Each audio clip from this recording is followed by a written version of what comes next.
Dans Airline Manager 2, vous devez planifier vos vols afin d'utiliser les lignes et les avions que vous avez achetés. Pour accéder au planning, il suffit de vous rendre sur la partie Gestion du réseau, puis de cliquer sur Planning. Vous pouvez aussi utiliser le raccourci central.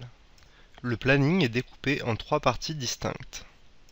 La liste des avions vous permet de sélectionner un appareil pour lequel vous voulez programmer des vols.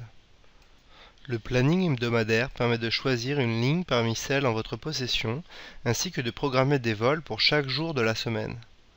La demande restante permet de connaître le nombre de passagers désirant voyager sur la ligne sélectionnée. Nous allons commencer par sélectionner un avion dans la liste. Vous pouvez retrouver en dessous de chaque avion ses caractéristiques principales afin de vous aider à choisir. La caractéristique pourcentage d'utilisation est bien utile ici, car elle nous permet de savoir si des vols ont déjà été programmés pour cet avion. Un pourcentage d'utilisation de 0 nous indique donc qu'aucun vol n'est prévu pour cet avion et qu'il est nécessaire d'en programmer.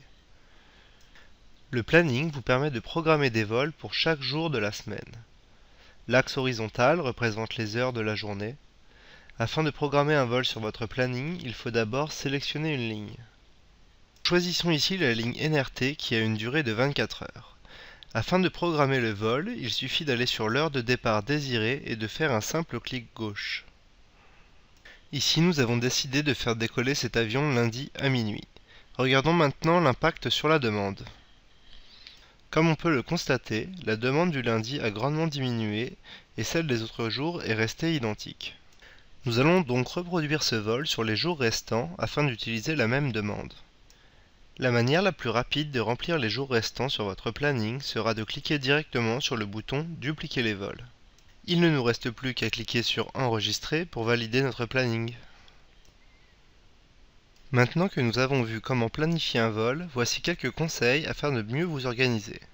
Il est important de noter que tous les vols sont calculés en temps réel.